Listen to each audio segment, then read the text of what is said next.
If stress or desire, sometimes translated as dukkha in Sanskrit, is the root of suffering, how does Taoism teach that we can mitigate or handle it?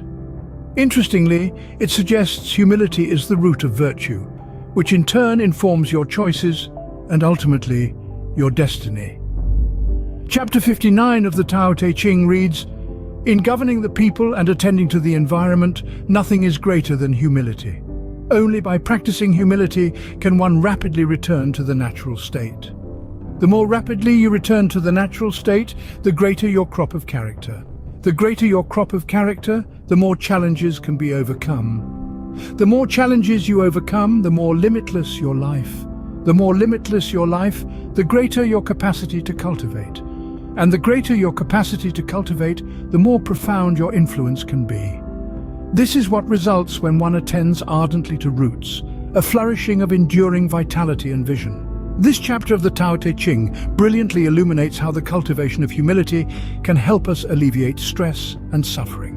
It is common to see enlightenment romanticized in the West as a sort of superpower like flight or laser vision. Less populists see it as far less mystical and are probably more accurate. There's a Zen proverb that states, "Before enlightenment, chop wood, carry water. After enlightenment, chop wood, carry water." That is, on a fundamental level, enlightenment changes nothing. We are all still imperfectly human, even those of us who are lucky enough to enjoy a broader perspective than most. Part of the problem when discussing these things is that enlightenment is one of those transcendent things, like heaven, which are intentionally left undescribed because ordinary human understanding is not meant to be able to understand them. Although we are assured that these things are pretty great in some way, the parameters of their greatness is never explicitly spelled out. From a Taoist perspective, this is actually quite understandable, as the term Tao plainly falls into the same category. However, this lack of definition can cause serious problems for those on the spiritual path. Those who aren't enlightened have no way of knowing if they or anyone else is on the right track, and whether their teacher is actually enlightened, or if they're just deluded, or even outright frauds.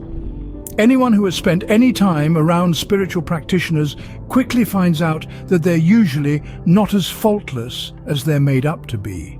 In fact, many of them are profoundly damaged folks with terribly fragile egos. After all, the confident, content, and well-adjusted don't tend to seek out spiritual solutions to problems they don't suffer from. Yet, as the Tao Te Ching tells us in chapter 22, only that which is humbled can be improved. Only that which is broken can be attended to. Those sensitive and unfortunate enough to require answers to the common problems of living often act as gifts to society. They are the ones who bring us profound philosophy and inspired art. In many ways, spiritualists are not so different from artists. Great artists create art because they feel the need to interpret aspects of the world, to carve out a path of beauty and order through all the chaos and ugliness.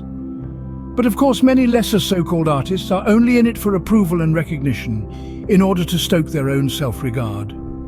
The same divide exists among spiritual communities, and so can impel the mainstream community to mistake the few truly illuminated for the multitudes of amateurs or mere posers.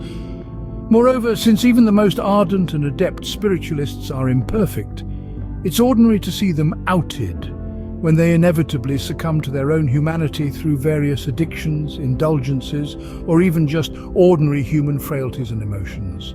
So how are we to be able to identify the modern-day sage when the best of them are not only the proverbial needle in the haystack, but also prone to human error? Should we give up the search for spiritual role models altogether? Actually, the truth is that they're not so difficult to recognize. It seems there may in fact be a simple method of identification. We tend to imagine the Buddha meditating in a perpetual state of bliss, utterly unflappable and undistracted. Yet the truth is that, like nearly every meditator, from time to time he was surely thinking about his to-do list, or the itch on his left buttock, or that cute young student in the third row. The difference, however, is that he didn't dwell on those things and returned to his serene natural state far more rapidly than the rest of us might have. Thus, we can recognize the true sage by the duration he or she dwells upon things. We keep alluding to this chapter's mention of a natural state, but haven't yet defined it. What is such a thing? Presumably, it is the state in which our minds operate the same way as the Tao, non-coercively, non-prejudicially, and non-selfishly. Despite all the romance and legends about so-called enlightenment, this is really all that transcendent psychological experiences are likely to be. The ability to locate and investigate a serene and maximally perceptive state of being and return to it at will and with alacrity. Humility, then, is a form of right seeing, an awareness of one's place in the big picture scheme of things that implies non-striving and contentedness with oneself. It is implied that much of the desire which causes us to be stressed so much of the time is rooted in anxiety, which is in fact a sort of hubris of presuming to have answers.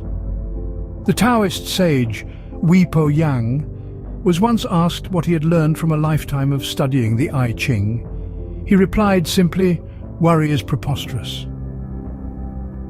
In summary, Chapter 59 of the Tao Te Ching offers us a clear roadmap towards a life of virtuous satisfaction. But we have to adopt an earnest humility practice and cultivate in ourselves the ability to keep in the forefront of our minds our place in the scheme of things, the better to harmonize with our environment. It is ultimately about letting go of the hubris of presuming to know and embracing the wisdom of simply being, going with the flow of the stream of life.